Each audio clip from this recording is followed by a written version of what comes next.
volunteer students, they had never met someone with a disability. They had maybe never met someone with autism. They come into our program, they're positive, they're patient, they're open, and they meet these kids and they see that they're just kids.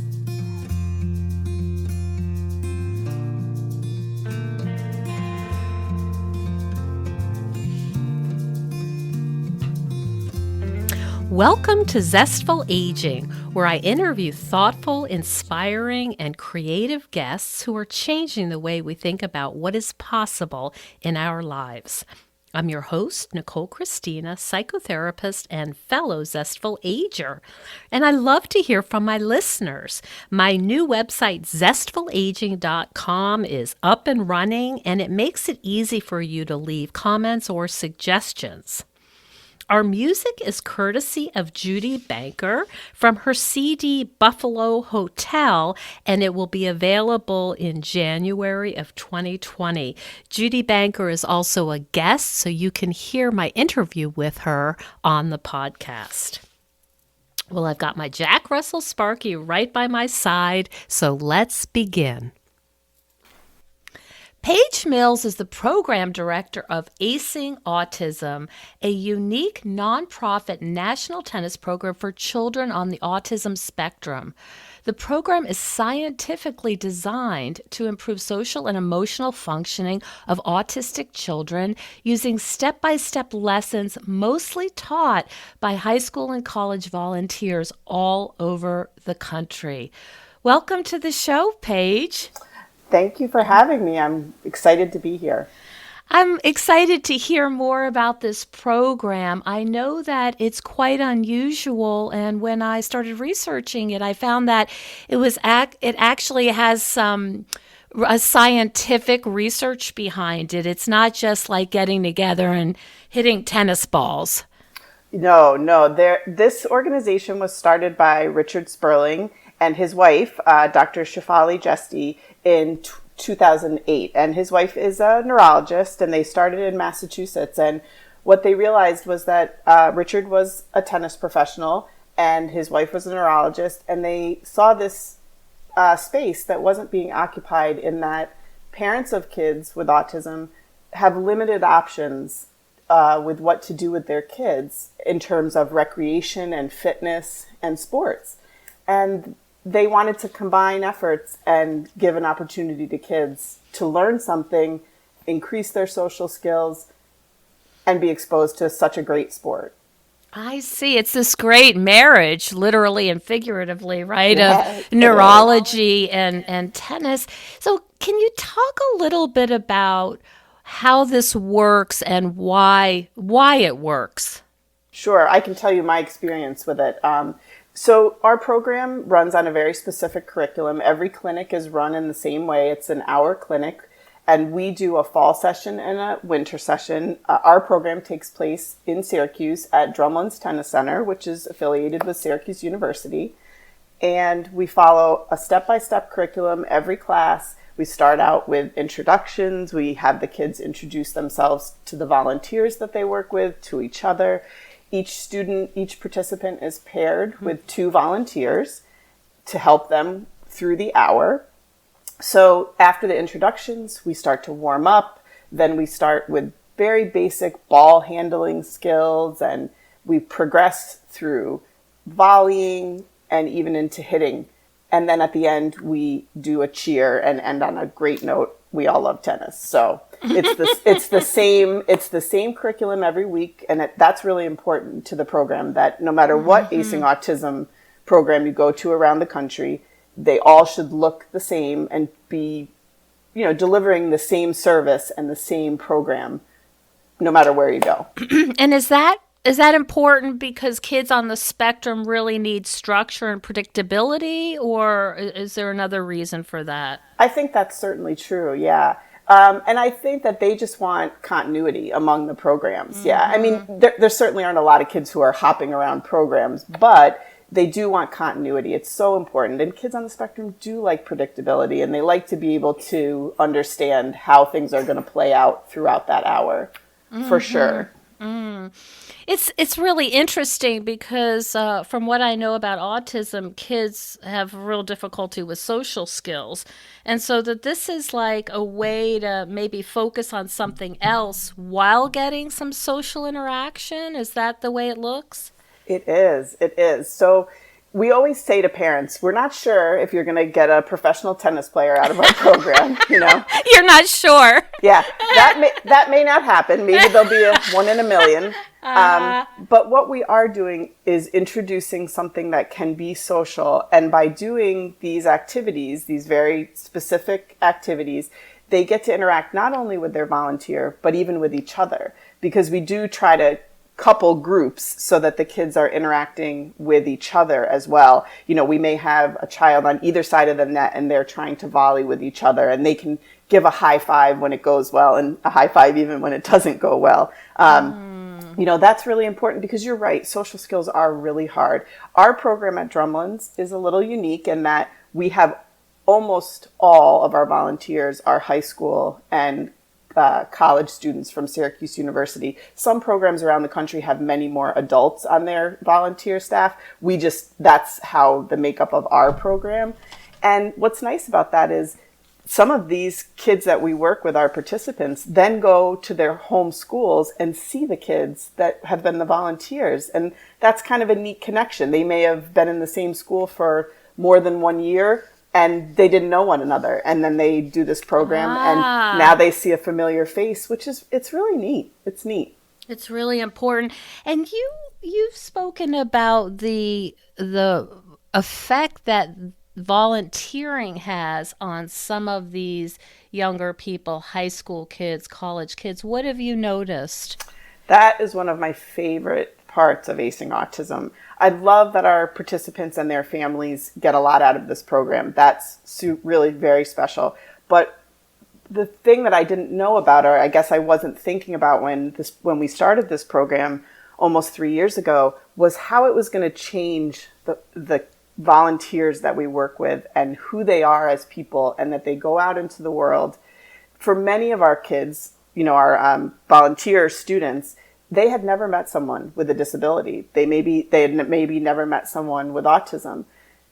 They come into our program, they're positive, they're patient, they're open, and they meet these kids and they see that they're just kids. And they may do things a little differently, but they have fun with them, and they laugh, and they make a connection with them. And then when they go out into the community, I think they're different people. They are open to seeing other people in the community who have disabilities in a different way. You know, it's not, I always say to people, you know, it's not anyone's fault or that you have never met someone with a disability.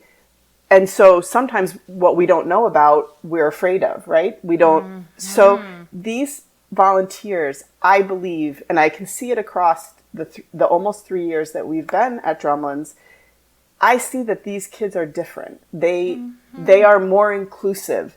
They are seeking out kids with disabilities in their regular life.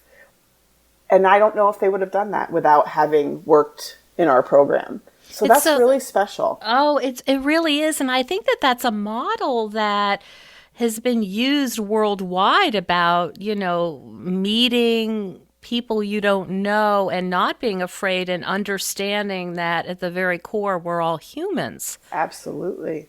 Is there any particular story you have in mind about a volunteer who has changed? You know, my own son is on the autism spectrum, and that's how I kind of came to Acing Autism. He met and is bonded with, I can say very easily, a student from a local high school. And I can tell you that my son Henry now sees that student at different places. He goes to the same high school that my daughter goes to. He has, you know, written Henry a birthday card. He sees Henry out and about at the high school, and there's lots of high-fiving, and there's lots of, how's Henry doing? And that student is now connected. He wrote his college entrance essay about his experience working with Acing Autism, and working with Henry. That's pretty powerful. Oh my gosh. So you're talking about this being a program that really helps everyone, not just we're going to help these disabled children, give them an hour of tennis. This is really a ripple effect of connectedness and, I hate to, it's love. Yeah, and it's love. The L word. Yes. Well, and I think the last piece of that also is the effect on the families.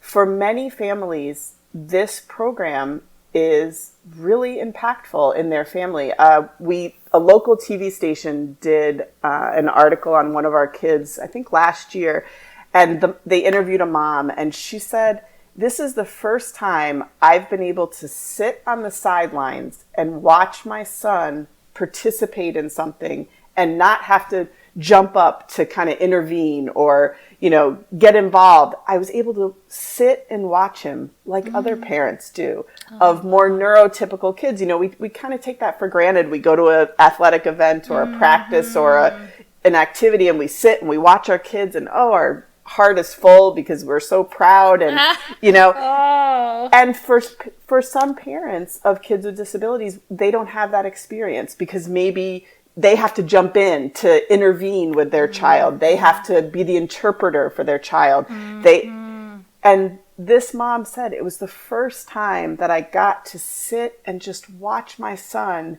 interacting with two other people as they moved him through an activity, and then he interacted with another student across the net.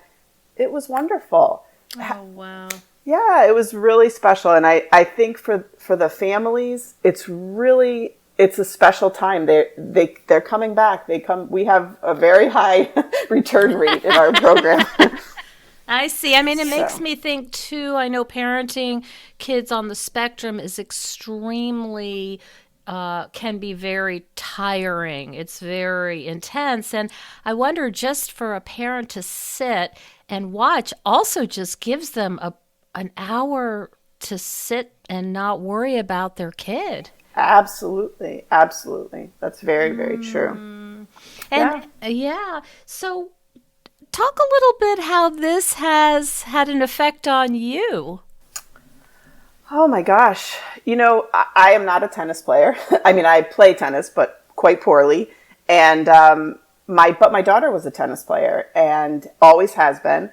And so we got involved because my daughter is a tennis player. And when she became a tennis player, our family kind of just opened up to the world of tennis, watching tennis, that kind of thing. Mm-hmm. And the program was introduced to me just through an advertisement, through something for my daughter. And I thought, well, Henry could try that. I would love that if Henry could hit a ball with a racket and do a little tennis. And so it took a while. It took almost 2 years. But after he attended the program at Cornell University, we got them to come to Syracuse. And it's really become a big part of my life. As the program director, I'm not the on-court instructor because that would be disappointing for everyone. But you're not the ball girl. I'm not. Well, no, I shag a lot of balls. I'm always picking up balls. That I do. Mm-hmm. But I do all of the volunteer recruiting and the administrative work so that we actually have a tennis pro from Drumlin's, Brian Dahlstrom. He does the on-court instruction and he volunteers his time, which is really wonderful. So he is on court, he does that 1 hour, and I do everything on the outside of that so that he can have his responsibilities just that hour, giving the curriculum to the kids. He comes up with games, all kinds of activities. So it's become a big part of my life. I'm out there going to volunteer fairs. I've spoken at Syracuse University at special ed classes to try to get volunteers there. Mm-hmm. I recruit the volunteers, I organize their part in it, I monitor all of that, and I get to spend time with fam. That's the other nice part about our program with Brian being on the court. I get to spend time talking to families, answering questions, that kind of thing. Because this isn't, when your kids have special needs, you don't necessarily just drop them at the door and then go run errands during that hour. Right. That's just not how our lives go. So the parents are usually on site at Drumlins during the hour watching, and I get to spend time with them and talk about the program and talk about how things are going and how things have changed for them since they started. And so that's really special too for me. And what's that like to connect with so many other parents who have kids in similar situations as Henry? Oh my gosh. A lot of our parents, what we find is they already know each other, and the ones, because, Syracuse is a smaller city, and most of our kids are coming from, the greater Syracuse area. So a lot of the families know each other, but for the ones that don't, they're able to meet and they kind of talk and they interact and they share information and resources. And, did you hear about this special program at this high school? That would be a great opportunity for my student. So all that networking stuff has been great. And the other thing I should mention, Recess Coffee has been a local sponsor of ours for the last couple of years. So they've sponsored multiple kids, paid for their tuition into the program. Really? Yeah, it's been really, really helpful. The owner is a Drumlins player. He plays tennis at Drumlins sometimes. And so he's sponsored multiple kids, which has just been so generous. And then they sponsored a coffee hour where, again, the parents got to interact. And, those are just really neat community connections that are happening because of our program. And gosh, aren't we all better for having that happen? It sounds like this networking kind of just has its own little legs, that this leads to this, and then you meet this person, and for people who are listening around the world, Recess Coffee is a local coffee roaster, and they've become quite popular. So I think they were named one of the best coffee places in the world by People magazine a long time ago. Yes, that's right. Funny. So what will happen when Henry graduates from Acing Autism? What will happen with you? I don't know, to be honest.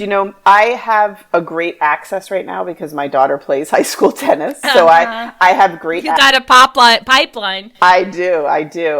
And I've one of my focuses now, starting this year, is I really want to increase the amount of adults we have in our program.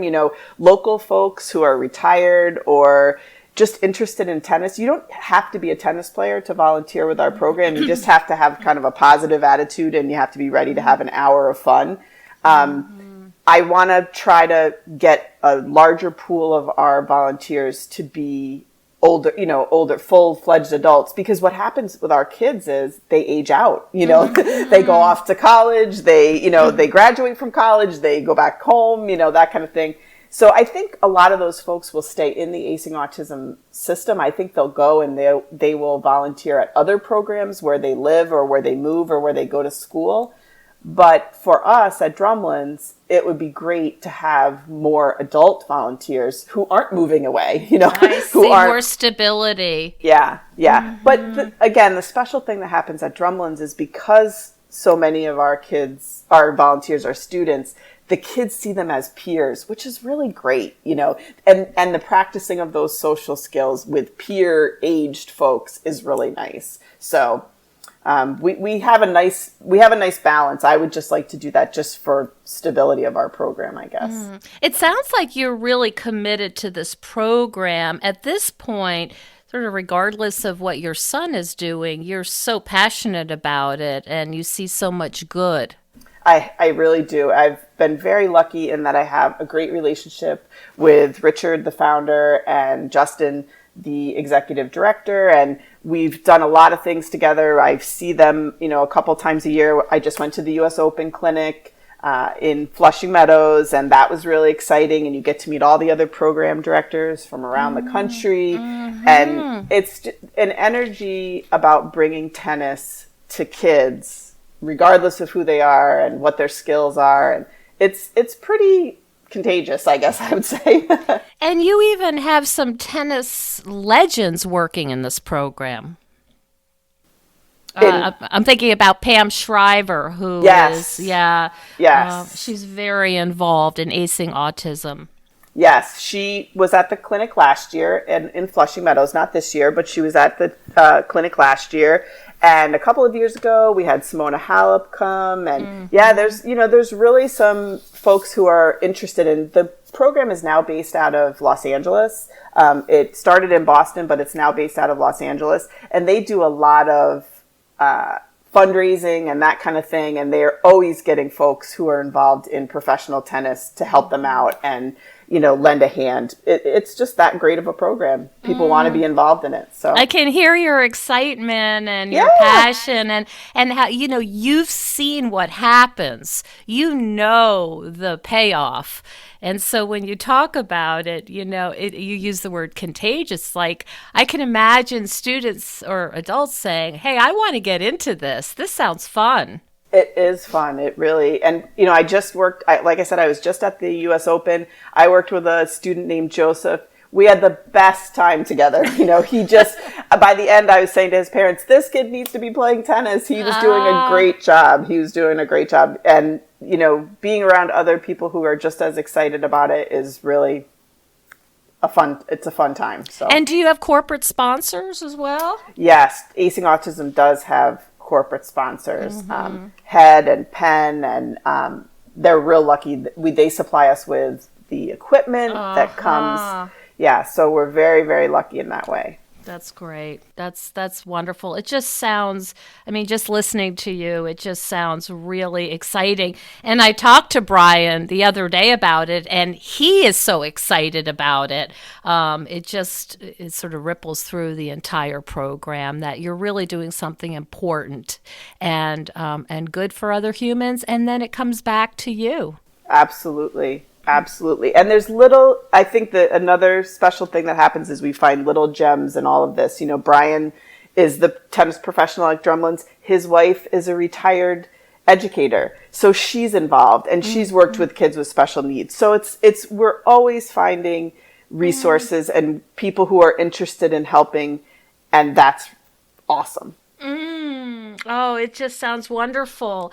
Do you want to just say something to our listeners who are roughly, we'll say post-middle age, sort of 45, 50, and above, and some beyond, but that are having what we would call maybe empty nest syndrome. They're sending their kids off. Things are really changing in their lives. They're making a lot of transitions, and they're thinking about volunteering or what can they do with their time now because they're not taking their kids all around, and things have really shifted. It's a new developmental stage in life, and they're thinking, do I want to write something? Do I want to take up a hobby? What? I've got a lot of good years left. What do you want to say to them about volunteering? My gosh, if you had asked me 10 years ago, would I be, running a tennis program for kids with autism in Syracuse, New York? I would say no.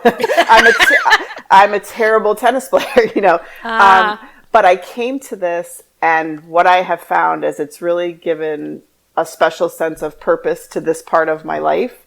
Like I said, my son has autism, so I'm connected in that way. But what it has done is it's made my community connections so much stronger. It's shown me that I can take my son and my experience with him and his education and all the resources that we have used for him as he's been growing up and how we're going to take it to that next kind of step.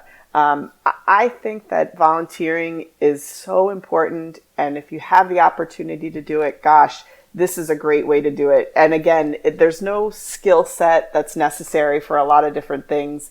If you have any even blink of an interest in something, to go for it, because it's really, really made my life richer. This experience with acing autism, how it touches my family, how it affects my family's place in the community. It's all been good. Mm-hmm. Well, that sounds like a great observation. And I'm so happy to hear that, somebody who has a child with autism, which is not easy, presents its own challenges, that this really turns it into something that's positive and helpful and as you say, gives you such a deep sense of meaning. Yeah. Paige, thank you so much for telling us about all the goodness that comes out of acing autism. I did not know very much about it. I saw the banners up, but I had no idea how significant and meaningful this program was. So thanks for sharing. I really appreciate you spending time with us today. Well, thanks for having me, and thanks for giving me a great opportunity to talk about it. Thank you so much for joining us on Zestful Aging. If you like the podcast, please share it with some of your friends. I love to hear from my listeners. Send me an email at NicoleChristina.com.